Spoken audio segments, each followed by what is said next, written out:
Geld leihen, ein Sehen oder ein Fluch. Ons finanzielles System hier in der westlichen Welt ist auf Geld leihen gegründet. Wieso würden wir nicht erst einmal kicken, was Gott allgemein über Leihen sagt, also borgen und leihen und Schuld machen? Nur dort, wo wir nur einzelne Beispiele kicken, wo Gott so eine Umstände hantiert, wo Menschen in Not wären, und entdecken, wo er finanziell oder geistlich versorgt.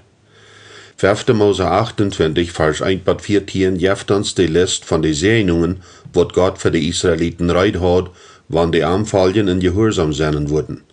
Dort ewige Port vom Kapitel, Vers 15-68, enthält Warnungen und Beschreibungen von Gott seinen Euer, was ihnen kommen wird, wann sie seine Gebote und wo er abhalbt, nicht befallen worden.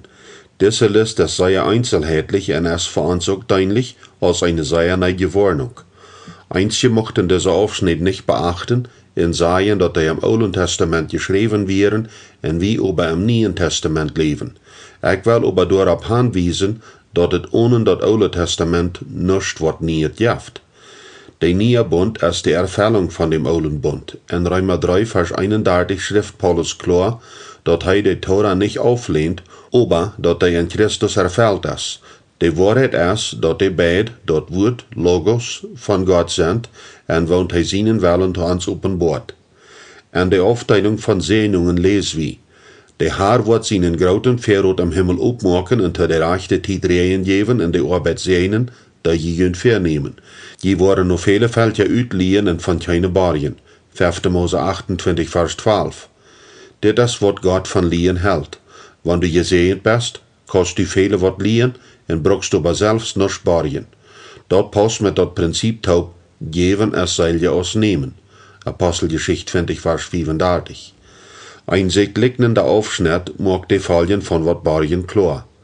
Der Herr wird jünd segnen, kriegt so als er versprochen hat. Die waren an viele Länder uitliehen und von keine selbst liehen. Die waren Macht haben über viele Länder und die waren nicht über jünd Macht haben. 5. Mose 15, Vers 6. Kijk ook wat Sprecher zu sagen haft. Die Rijken regieren über die Arme und wer da barcht, das dem sins Glaub, der am dort barcht. Sprecher 22, Vers 7. Das Prinzip, was wir in Sprecher 22, Vers 7 seinen, ist allgemein. Wenn die Wort von wem liest, wirst die von der Person kontrolliert, was die dort geliehen haft. Wem wat liehen, haft viel mit Kontrolleiven zu tun. Wat von wem zu liehen, bedeutet kontrolliert zu werden. Und wenn er sieht, was die sind, und er sieht von Segnungen oder Fluch. Was spielt Gott für eine Rolle in das Game von Kraft? Wenn Gott uns segnet, gibt er uns von seiner himmlischen Schatz kommen, und dann können wir sogar an andere uitliehen. Dort ist Gott seine Wahrheit in sein finanzielles System. Dort ist, wo Gott sein Segen uitzet. Ganz kriegt ein Gegenteil von wat liehen. Nu, wat von dem Fluch. Die Fremde, die manchmal wohnt, wird mehr und mehr an seinen kriegen, und die waren weniger und weniger kriegen. Die wird nur jünd liehen, und die waren nicht haben, nur am zu liehen. Hij wird jünd leiden, und die waren am hinterangehen. All das Schwere wird ab jünd kommen und jünd plagen, bat die ganz an den Grund kommen. Dit wird ab jünd kommen, weil sie nicht nur die Vorschriften von dem Herrn jünden Gott gehorcht haben, und haben nicht seine Geboten und Gesetzen geholen, der er jünd ablehnt. 5. Mose 28, Vers 43-45. Denk an das hebräische Denken, von wat wir in das 4. Kapitel reden. Gott redet, ich horch und do dat. Der Prozess hängt nicht davon ab, was ich damit einverstanden sehe oder nicht, oder als ich denke, dass es Sinn macht oder nicht. Gott braucht hebräische Denken. Ich sage jünd, was zu tun ist. Du kannst das tun oder toch lassen. Du nur was du gesegnet oder gepflegt sein. Das hört sich sehr hart, aber wir müssen die Frage von Verhältnis tiefer bekicken, um zu verstehen, wo Gott schafft. Der Prophet Jeremia hat kein leichtes Leben. Er kriegt Feindschaft, wegen er sein Volk wegen ihrer Übertretungen dodelt, und er Gott sein Gerecht weiten leid. Einmal, als er sich bei Gott darüber beklagt, möchte er eine interessante Bemerkung. Ich hab nichts geliebt und nichts geborgt, und doch schimpfen sie alle über mich. Jeremia 15, Vers 10. Das ist interessant. Für Jeremia wird das ab anderes Liehen bestimmt eine Ursache für einen Fluch. Und, wenn er was borgen muss, wird das unbedingt auch nicht hinsehen. Das wird Jeremia ganz verständlich. aber wo so haft Gott dit an der Bibel abbewahrt, dat Jeremia sich beklug. Du moet eine Ursache sein, wie in Paulus schreibt, alle Schrift von Gott gegeven, das wird von uns zu belehren, uns uit te beteren, uns recht te wezen en ons te onrechten, wo recht te leven. 2. Timotheus 3, Vers 16. Die Beschreibung von Jeremia seine Klacht dient weins für diesen Zweck. Dort bestätigt, dat het nicht in Serien ist, Geld te lehen oder Geld op Entras uit te lehen, eindeutig als dat freiwillig ist oder bemacht wird. Gott hat einen Zweck, dat Jeremia seine Klacht in der Bibel mit anhaft. Direkt regieren über die Arme, en wer da barcht, ist dem sein Sklav, der ihm dort barcht. Sprecher 22, Vers 7. Kann wie dort so sein, wenn Gott sein Wort sagt, dass es so ist? Ich kann nicht länger regeln und winken und sagen, in unseren Tiden ist es anders. Vandaag ist es nicht mehr anwendbar, vandaag ist alles anders. Weil wir dem Barja sein Sklav sein, Mammon seine Deiner, wem's Deiner will wir sein? Im Deutschen haben wir zwei Wörter, wat von datselfde Ding reden und haben aber ein ganz unterschiedliches Gefühl an sich. Entras in Woche.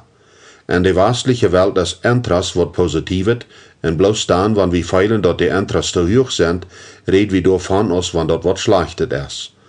Rainer Kessler hat das biblische Verständnis von Entras in Woche untersucht und sagt so: Wenn die Schrifttexte Entras oder Woche als wichtig wird brocken, meint dat alle Orten von Entras, nicht bloß so, wat überdreven hoch ist.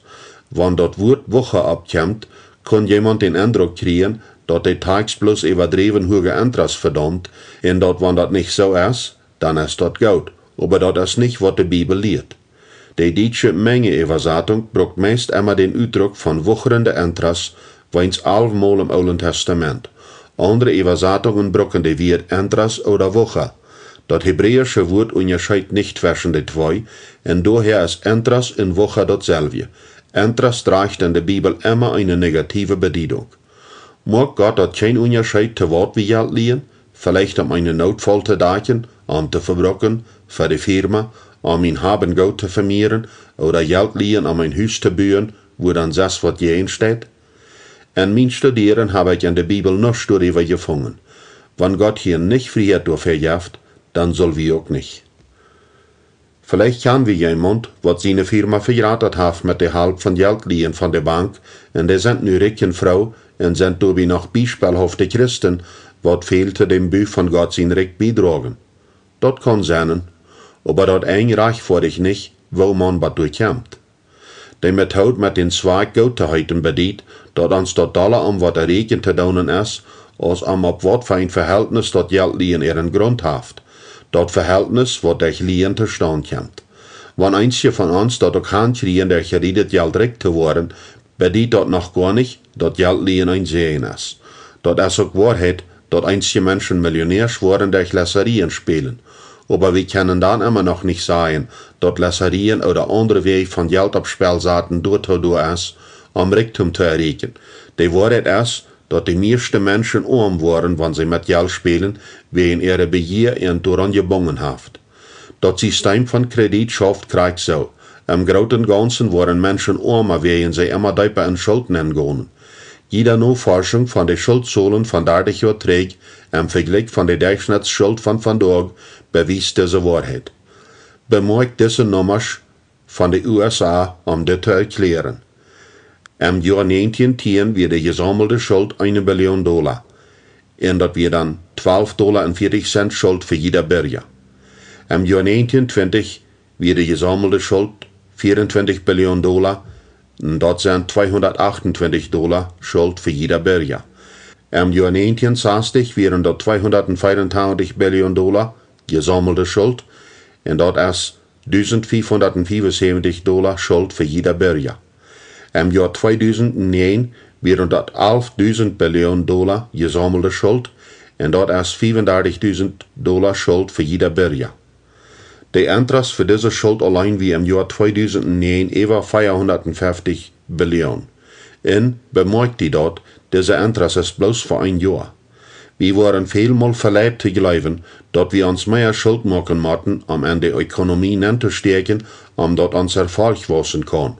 Aber die Nummers wiesen, dass das nicht Erfolg vermehrt, aber bloß die Schuld vermehrt. Mehr Lehen jeft mehr Erfolg, wat für ein falscher Beschluss. Die Wirklichkeit beweist das wat. William Engdahl erklärt dit an Power of Money, so es dit. Wenn man die ganze USA nur die Banken geben würde, die Schulden zu betalen, würde noch so viel überblieben als 2 oder 3 USA. Thomas Jefferson, einer von den Gründungsvätern von den USA, sagt, und nicht ohne Ursache, wenn die amerikanischen Menschen dort jemals zulassen waren, dort private Banken dort Gedreih von dort Geld kontrollieren wollen, erstens durch Ablosen und dann durch Abplatzen, dann waren die Banken und die Firmas, wat in der Umgebung von den Banken entstanden sind, die Menschen ihr haben gut stehlen, bei ihre Kinder ohne ihr einen Tag über ihren Kopf abwaschen, auf dort Kontinent, wo ihre Väter annahmen. In Deutschland sieht das nicht viel anders. Geliedet Geld, ein Sehen. Jeder Gesellschaft, wat am geliedet Geld gebüht ist abgeblost. Der freut sich an falschen Erfolg, wenn man dort nur sein wird, wo viel Geld bereit ist, wird dort wiesen, dort bloß Schuld geblieben wird. Ist dit das Evangelium, wat wir die Welt bringen wollen? Sind dit die Lösungen, wat Gott für sein Volk im Sinn hat? Nee. Und als gesagt, ist dort von durch Wiedergehen von Sklaverei in unsere menschliche Gesellschaft annehmbar? Dort Menschenleben ist von dort viel mehr wert als 2000 Jahre zurück, aber die Begier lädt immer noch viel Menschen in Sklaverei nehmen. Wo ist dort mit Geld liegen, um ein Haus zu kaufen oder zu bauen? Ist dort gekaufte oder dort Gebiet nicht ein wahrer Wert, was je in dort Geliede steht? Wenn dort so wir, wieso würden wir nicht kurz am Anfang was Land verkaufen, um Geld zu haben, um das was zu kaufen oder zu bauen? Wieso liebe Geld ab dort?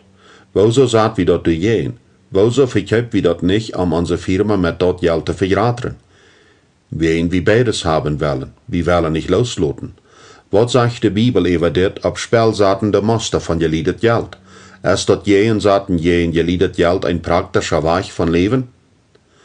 Mit dort Himmelreich ist das so, als mit ein Schatz, der ab die Stab vergroft ist, den ein Mann funk und dann verstürkt, und an seine Freude ging, und alles verkauft, was hat, und dort steckt Land kauft. Matthäus 13, Vers 44. Gott hat immer die beste Ideen. Wenn wat jenen Saten jen geliedet Geld eine gute Idee wäre, würde man erwarten, dass die Person in dit Gleichnis sich Geld liehen würde, um dit Stück Land zu kaufen, und dann würde er den Schatz genommen, und das Stück Land war er verkauft haben. Aber in der Bibel wird das noch allem nur nicht eine Möglichkeit, wat jen geliedet Geld zu sagen. Wenn Gott uns wat gibt, brück wir nicht wat liehen oder du jen Saten. Wir mochten nicht wat ab Spell saten, wat er uns vorher gegeben hat, wat wir nötig haben und brücken. Gott gibt. Punkt. Die Sündenvergebung ist auch nicht geliebt, Interessant ist dort, wenn dort bei Sündenvergebung kommt, nehmen wir Gott sein Wort dafür und was geschrieben ist, aber wir haben unsere eigenen Ideen, wenn dort bei Finanzen hantieren kommt. Die Bibel hat keine Beispiele oder Gleichnisse, was uns Anleitung geben zu glauben, dass Gott mag seine Bereitschaft so was hat, als jenen gesagt. Wenn du Geld geliebt hast, sagst du einen titlichen Jehen stand du Jehen, und die Bibel hat etliche zu sein über eine Verbergung. Mein Kind, wenn du die für einen anderen seine Schuld verbergt hast, und am Dorab deine Hand gegeben hast, und wenn du die durch deine eine wird falsch gerannt hast, und best durch deine eine wird falsch genommen, dann do dit, mein Kind, und mag die frei, willst du best die Nächsten an die Hände fallen, go in beide verarm en prache am die loszulaten. Lot deine Augen nicht schlopen en deine Augenlider nicht schleuprig worden. Sprecher saß, verscheint bot Feuer. Wer für einen Fremden birgt, wird Schoden haben, aber wer sich heiden dät für einen anderen zu birgen, ist sicher. Sprecher 11, Vers 15. Bloß ein Mann, der nicht weit was eine Sache hielt, wird einen anderen die Hand geben und versprechen, seine Schuld zu betonen. Sprecher 17, Vers 18. Sieh nicht ein Mann, der sich durch ein Handrieren verbirgt, einem anderen seine Schuld zu betonen. Sprecher 22, Vers 26.